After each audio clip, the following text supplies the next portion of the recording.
Divine greetings, everyone. Divine greetings. I hope you guys are having an amazing day. Yes. So for today, I want to talk about the study that was detected by UFS on the hormone-disrupting chemicals in menstrual products sold in South Africa. And I can see people coming up with other options and different, menstrual products. And some other people were asking, how can we trust these other menstrual products, especially the sanitary pads and tampons? Like, how can we trust them? Because just because the study was not done on that product, it doesn't mean that it is free from these disrupting chemicals. So, in summary, the research team at UFS analyzed 16 brands of sanitary pads and 8 types of panty liners that are popular in South African retail stores. So,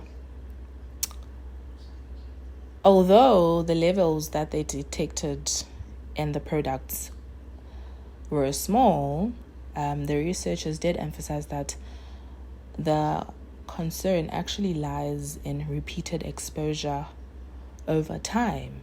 And they explain that the menstrual products come into contact with mucosal tissue, which absorbs chemicals more quickly and more quickly and directly than normal skin. So we use these products, for several days each month over several decades. So the repeated usage and contact may contribute to cumulative exposure, which has been linked to hormonal imbalances, fertility problems, endometriosis, and even certain types of cancer. So I will say that, our generation is filled with people who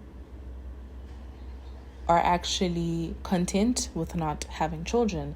And then us being content with not having children, we may tend to joke about, no, we don't have a problem with wearing those pads or those menstrual products because we're like, we don't care about fertility problems because we actually don't want to have children, And so it's like, yeah, sure, we can joke about it, but I want us to know that at the back of our minds, we need to know this, that fertility is very important.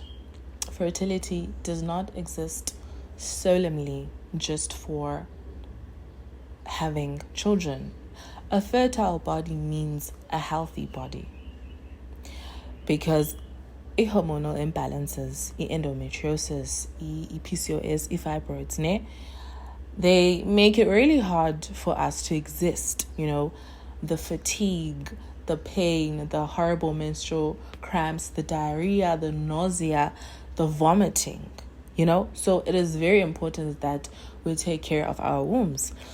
But at the same time, I was like, not everyone wants to use vaginal cups. Sorry. Not everyone wants to use menstrual cups. I know I'm not comfortable with menstrual cups. I'm not comfortable with even tampons. Like, my yoni tenses up at the thought of a menstrual cup or a tampon. And I think that for me, not for anyone else, for me, the menstrual cup is too much admin, because you need to be always washing it, disposing of the blood and everything. And lest we not forget that we grew up having a very unhealthy relationship with our cycle and even our blood. That's why some people recommended reusable pads, and people were like, and the other girlies were like, no, that's disgusting. I absolutely cannot see myself using reusable pads. And actually, I did consider using reusable pads, and I did my research on it, and I think I am going to use them. But someone asked, what's going to happen when you're visiting someone? What are you going to do with that reusable pad and you have to change it?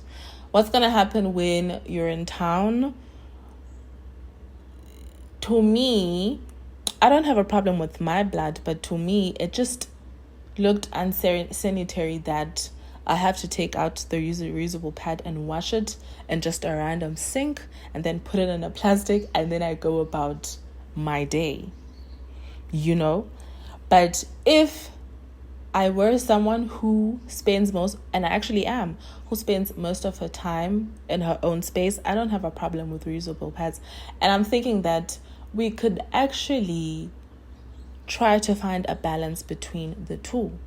Or we could actually push for more menstrual products to be studied. So I don't buy another brand that wasn't tested.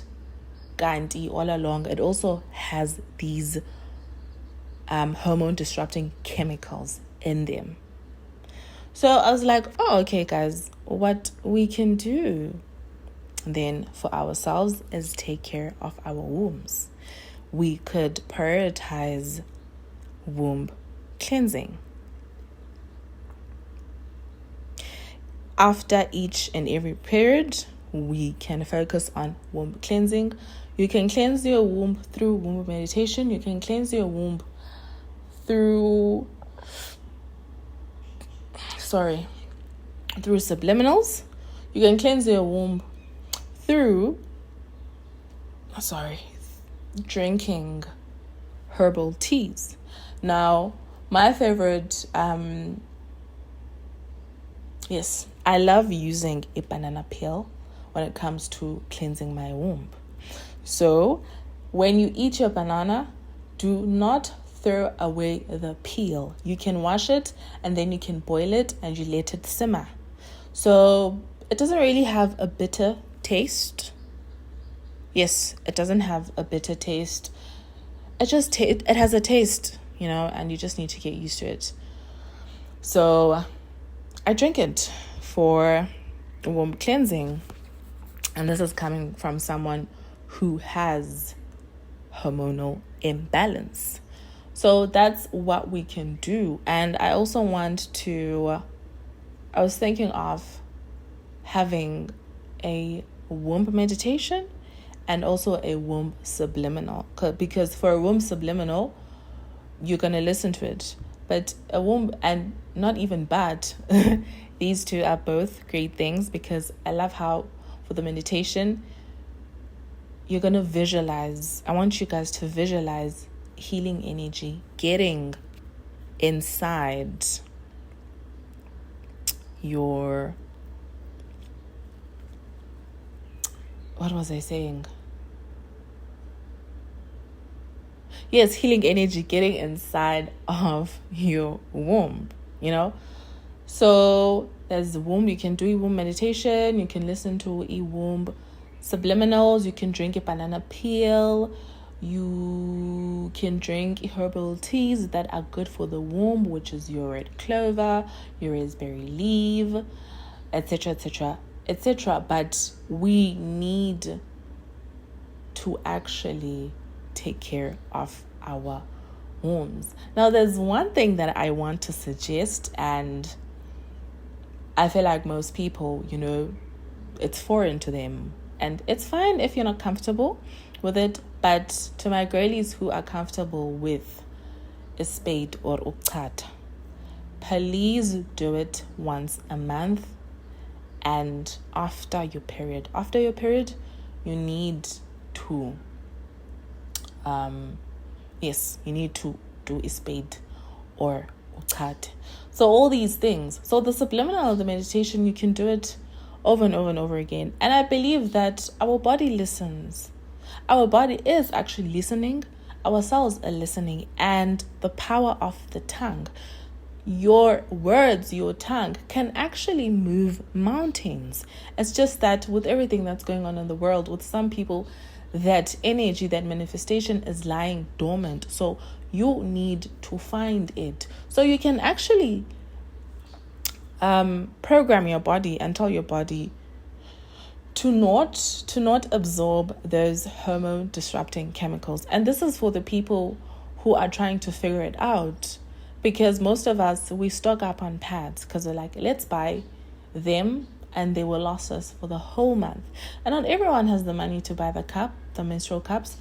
Not everyone is comfortable with tampons. Not everyone has the money to buy the reusable pads, because I saw that one reusable pad is 50 rands.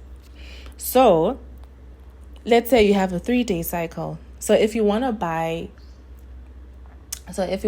to have 3, actually you need to have more than 3, because we're used to changing our pads 3 times a day. So that's 3, 6, 9. So you need 9. So that's 450 for reusable pads. And it actually needs to be more than 9, because I feel like with reusable pads, it's something like you need to be very hygienic, about them, and they have to be clean. So it's more admin, and honestly, the girlies are tired. There's a lot that's going on in the world, and I feel like 2026 was the year where everyone told themselves that they're gonna get back to wellness and focusing on their health. So for some people, this is a shocker. For me, it's not a shocker, because I'm like, I actually understand how the world operates. There is a target on our wombs, because our wombs are actually that powerful. But nonetheless, please follow my channel and subscribe to my, yes, that's the same thing, most follow and subscribe. Yes, please subscribe to my channel and follow me on Twitter at Neroli Healing, because I'm always talking about the womb agenda, and I'm always talking about taking care of your womb. So for today, I will make a womb subliminal, and then later on in the week, I will be making a womb meditation. And I'll gradually talk about taking care of your womb in a holistic way, because honestly, there's a lot that's going on, and everyone is just panicking about these hormone disrupting chemicals, But essentially, womb cleansing is about being intentional. It is about being there for your womb, being there for your yoni, understanding your womb.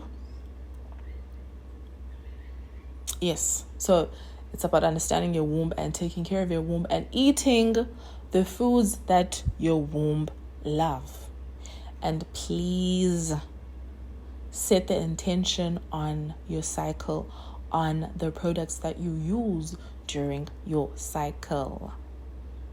So thank you so much for listening and coming to listen to the video. I definitely will be back. I will be back with the womb meditation and womb subliminal. So thank you so much, guys. Please follow, like, and subscribe and comment. And that's all from me today. Yes, have a good day, have a blessed day, have a blessed week, and I send healing to the collective feminine energy. Namaste.